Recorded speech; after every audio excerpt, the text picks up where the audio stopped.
Today on The Young and the Restless, Nate, Amy, and Audra arrive in Los Angeles. Victor offers Cole a job, and Adam asks Chelsea to move into the ranch with him. All products and services featured are independently chosen by editors. However, Soaps.com may receive a commission on orders placed through its retail links, and the retailer may receive certain auditable data for accounting purposes. In Los Angeles, Amy, Audra, and Nate chat about the wonderful weather and beautiful people. Audra compliments Amy, who tells Nate she's a keeper. She admits she's a bundle of nerves at the thought of seeing her son. Nate is too. Denise Tolliver comes in and has new information about Damian. At Society, Nikki and Lauren talk about the year just flying by. Lauren jokes that helping her run Newman Media and Fenmore's at the same time nearly killed her. Nikki toasts to good friends. They laugh about being able to bitch to each other about things they have to pretend to be thrilled about with others. Lauren asks Nikki, "What's the topic?" "It can't be Victor." Nikki admits their family is more united than ever. Lauren asks, "But?"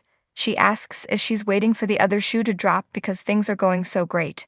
At the tack house, Cole tells Claire that her mother is still not better, but she hopes to be by New Year's. He and Claire discuss her new horse. He loves that she took it so seriously and is proud of her. Seeker is beautiful. Claire worries that Nikki and Victor buying her a horse is too much. Cole says it's to make up for not buying her a pony as a child. Claire thinks her grandfather is warming up to the idea of Cole and Victoria being together. It's the best Christmas present she could have wished for. Cole muses that it took time for Victor to come around. They had their differences, but found common ground in wanting to protect their family.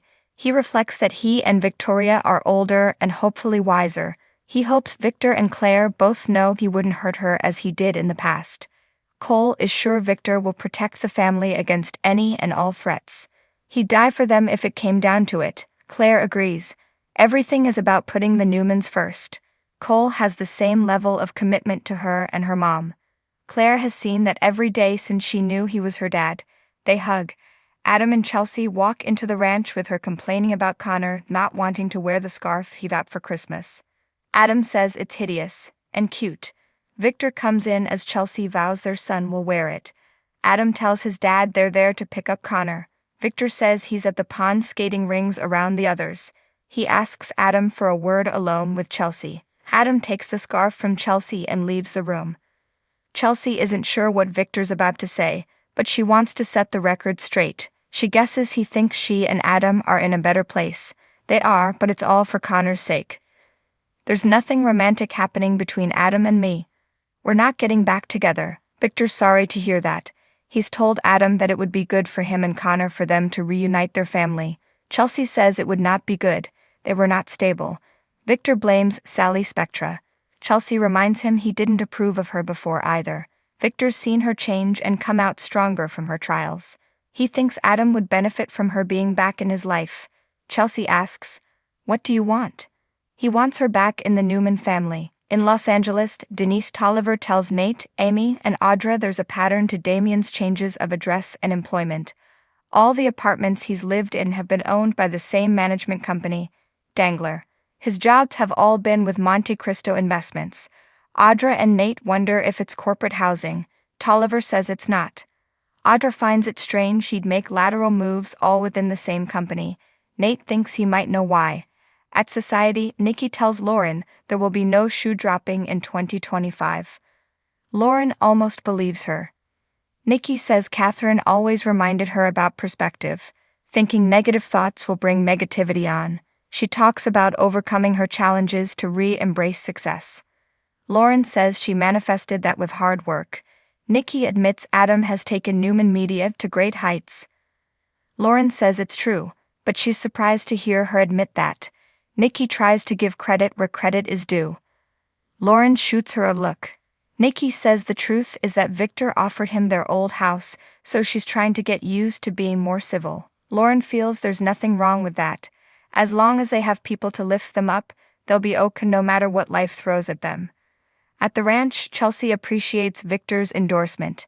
He tells her they should live in his old house as a family. Chelsea knows that offer is about more than just material things. Victor says it's a home, Chelsea. Chelsea admits Connor it's will tempting, thrive there, but there is simply too much negative history between her and Adam. Victor waves her off. Let bygones be bygones. Chelsea believes Adam is still very much in love with Sally. Victor thinks that was a momentary distraction. Chelsea says he's wrong. But this is about me and Adam. The idea of them living together on the Newman compound isn't what she thinks would be best. Victor urges her to give his proposal some thought. Adam comes in with Connor, who is wearing the Christmas scarf. Connor tells his grandfather about scoring a goal and Chelsea ribs the kid about the scarf. Victor asks if Connor would like to live there and Chelsea blurts, "We should go." Adam hangs back to talk to his dad. What was that about? Victor thinks it's sad they're not all living there. Adam tells him he'll move in right after the new year. Victor fist bumps him. I love that. In Los Angeles, Nate tells the group that Monte Cristo investments, as in the Count of Monte Cristo. He says in the book, a man named Dangler is a key character. The private eye is disappointed she didn't pick up on that. Emmy says she remembers Damian reading it when he was younger. Audra feels this can't be a coincidence. Tolliver asks, but what does it mean? Amy remembers Damian's basketball jersey in high school was number 34. Nate explains that when Dangler becomes a prisoner in the book, his number was 34. Emmy says Damian chose that number because of the book. He liked it so much. Nate feels this has to mean something. To get answers, he'll have to contact his brother. At the ranch, Claire and Cole come in and greet Victor and Adam. Claire was riding her new horse. Adam says he'll be seeing them more in the new year and exits. Victor explains he's moving into the old house. He asks Claire and Cole about their plans. They're going to meet Nikki and Lauren for lunch. Victor can't join them but asks for a word with Cole. Claire tells Cole she'll meet him at society and leaves. Victor remarks on how happy she seems. Cole thanks him for gifting her the horse and for respecting his relationship with his daughter. What is it you need to talk to me about? In Los Angeles, the private eye forwards Nate the contact information for Damian. They discuss how to approach this without scaring him off. Nate thinks he'll lead with a half-truth and asks Tolliver for all of the information about his half-brother's work at Monte Cristo. She gives him what she has, which isn't a lot to go on. Audra guesses Nate will pretend to be a count or wear a number 34 jersey. Nate says he'd see that coming a mile away.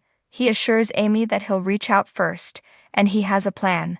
He'll reach out to Damian as a new hire for Winters, claiming he used a headhunter. Amy worries that her son will get nervous and run. This might be our only chance. Nate nods. Then he'd better make it count. At society, Claire gushes to Nikki and Lauren about riding her new horse. She used to imagine a horse coming to take her away when she was locked in her room.